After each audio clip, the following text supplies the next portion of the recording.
A Soyuz rocket successfully launched a new crew to the International Space Station April 9 on a mission that overcame complications from a global pandemic and a change in crew members.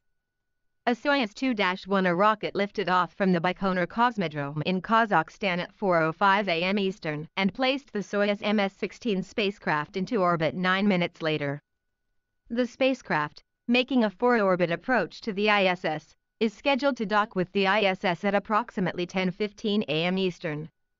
On board the Soyuz spacecraft are Russian cosmonauts Anatoly Ivanishin and Ivan Vagner and American astronaut Chris Cassidy. There goes the second tower. They So will we are remain on the 15 station seconds for away 6 from months launch. as the Expedition 63 crew. This We're gonna see Soyuz the mission boosters at the faced bottom some light up. unusual challenges.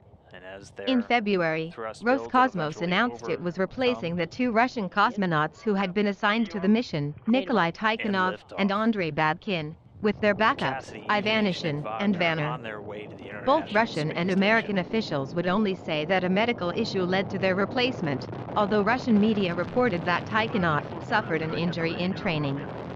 NASA and Roscosmos downplayed the effect of the crew swab on the mission. In an interview in early March, Kirk Shireman, ISS program manager at NASA, said that Cassidy had been training with Ivanishin and Vagner for a time before the crew swab, and that the Russian cosmonauts had robotics and spacewalk training should a spacewalk be required during the mission. Of course, it was a surprise, Ivanishin, speaking through an interpreter, said in a pre-launch interview broadcast on NASA TV. But, he added, any backup crew is ready to become prime. A second issue is the ongoing coronavirus pandemic that has led to travel restrictions and stay-at-home orders in countries around the world. While Soyuz crews normally go into a quarantine a couple weeks before launch, there were additional restrictions before this launch, including reduced staffing at the launch site and a prohibition on guests. I knew I was going to be in quarantine these 2 weeks, but what's really different is everybody else around us is in quarantine, too, Cassidy said in a pre-launch interview on NASA TV. It'll be a really skeletal crew in the Baikonur Cosmodrome, which will be quite different. No virus is stronger than the human desire to explore, NASA Administrator Jim Bridenstine tweeted after the Soyuz spacecraft reached orbit. I'm grateful to the entire NASA and Roscosmos teams for their dedication to making this launch a success. Cassidy, Ivanishin, and Vagner will join the current ISS crew of NASA astronauts Jessica Meir and Andrew Morgan and Roscosmos cosmonaut Oleg Skrzydlak. Those 3 will return to Earth on the Soyuz MS-15 spacecraft April 17. 2 NASA astronauts are scheduled to fly to the station later this spring on the SpaceX Crew Dragon Demo 2 test flight. Bob Behnken and Doug Hurley could remain on the station until as late as August in order to provide additional crew time for maintenance and science work. Cassidy is, for now, the last NASA astronaut planned to fly on a Soyuz spacecraft. NASA officials have previously discussed buying 1 or more additional Soyuz seats as a hedge against further commercial crew delays, but have yet to announce a deal. NASA has also proposed swapping seats between Soyuz and commercial crew vehicles on a no-cost basis, with Russian cosmonauts flying on Crew Dragon and Boeing CST-100 Starliner in exchange for astronauts flying on Soyuz missions.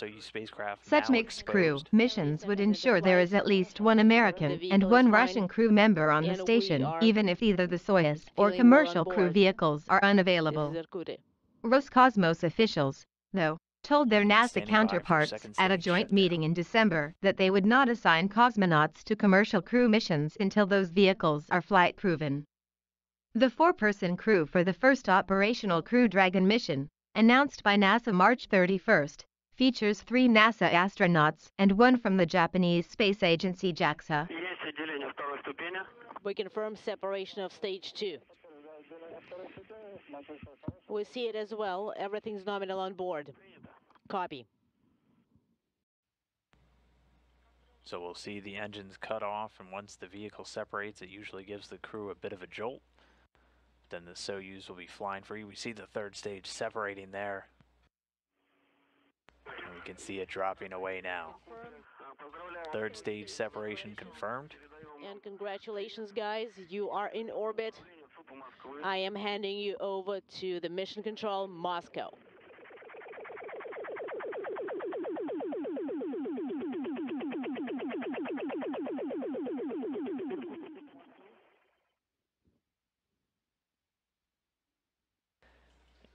And as we can see on the video here, that solar array deployed. We have confirmation the one on the other side also deployed, along with what's known as the appendages. All of the antennas, so the rendezvous and the communication antennas, all deployed on the Soyuz spacecraft.